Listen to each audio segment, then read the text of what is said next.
Salam sehat Indonesia. Berjumpa lagi di program kesayangan kita yaitu Hidup Sehat bersama Dr. Ekles. Ingat, kesehatan itu sangat penting, jadi wajib pantengin episode ini sampai selesai untuk mendapatkan informasi kesehatan yang bermanfaat dan tentu saja terpercaya untuk Anda. Nah pemirsa, tahukah Anda bahwa di dalam tubuh kita ternyata ada kelenjar-kelenjar yang menunjang fungsi kesehatan tubuh. Salah satunya adalah kelenjar tiroid. Nah, di episode kali ini saya akan mengajak salah satu pasien sekaligus mendampingi untuk bertemu dokter pasien yang mengalami gangguan kelenjar tiroid, yaitu hipertiroid. Ikutin terus. Halo Pak, saya Dr. Ekles. Halo, Chan. Saja ketemu dokter ya. Mari. Kasih.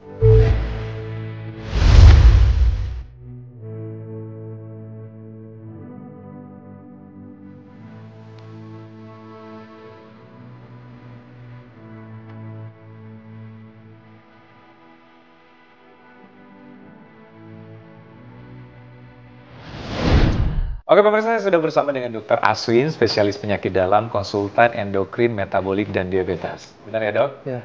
Sama Pak Chandra, mengalami gangguan kelenjar tiroid atau hipertiroid. Tapi kita sebelum bahas kasus Pak Chandra, dokter mungkin bisa jelasin ke pemirsa di rumah, apa sih fungsi tiroid bagi tubuh kita?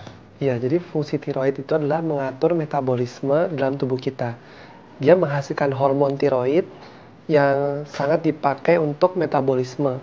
Jadi metabolisme itu bisa dipakai untuk apapun, untuk pencernaan, untuk jantung, untuk otak, untuk semuanya. Banyak proses dalam tubuh kita itu dibantu oleh hormon tiroid kita. Dan kelenjar tiroid itu adalah satu-satunya kelenjar dalam tubuh kita yang menghasilkan hormon tiroid. Ya. Jadi ternyata sangat penting bagi tubuh kita ya. Iya. Nah apa sih dampaknya jika tiroid tidak seimbang dalam tubuh? Ya, tidak seimbang itu kan bisa hipertiroid, bisa hipotiroid. Jadi normalnya kan eutiroid ya, hormonnya normal. Normal ya? Ya, normal, harusnya normal. Tapi bisa juga mengalami kelebihan produksi hormon, namanya hipertiroid. Ada yang hipotiroid, kekurangan produksi hormon. Nah, itu yang bisa tidak seimbang dan itu mengganggu metabolisme. Misalnya kalau pada hipertiroid nih, lebih cepat metabolismenya, maka pasien lebih cepat lapar, badannya lebih cepat kurus, meskipun makannya banyak, lalu debar-debar, matanya melotot, dan jadi itu untuk hipertiroid. Nah, untuk hipotiroid kebalikannya, ya. Dia lebih lambat metabolismenya, detak jantungnya lebih lambat, pencernaannya juga lebih lambat, susah buang air besar.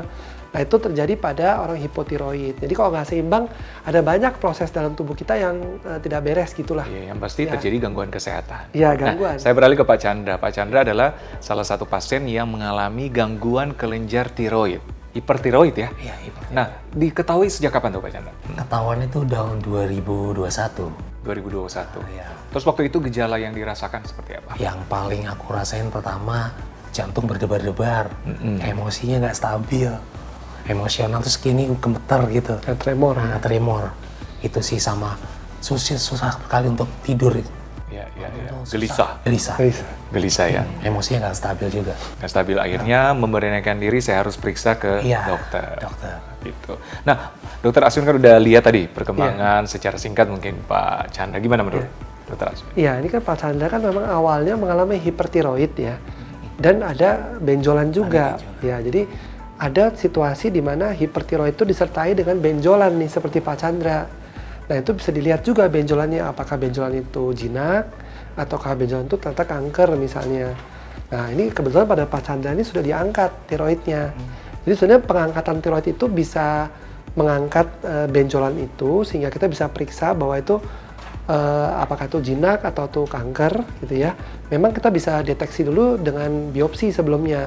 Tapi karena ini benjolannya besar, jadi waktu itu diputuskan untuk operasi. Dan dari hasil operasinya ternyata jinak ya Pak ya. Jinak. Nah jadi operasi itu sebenarnya sudah membantu juga dalam penyembuhannya hipertiroidnya sebenarnya. Jadi salah satu strategi untuk mengobati hipertiroid itu adalah operasi juga, betul. Jadi sekaligus tuh mengangkat juga benjolannya. Oke. Ya.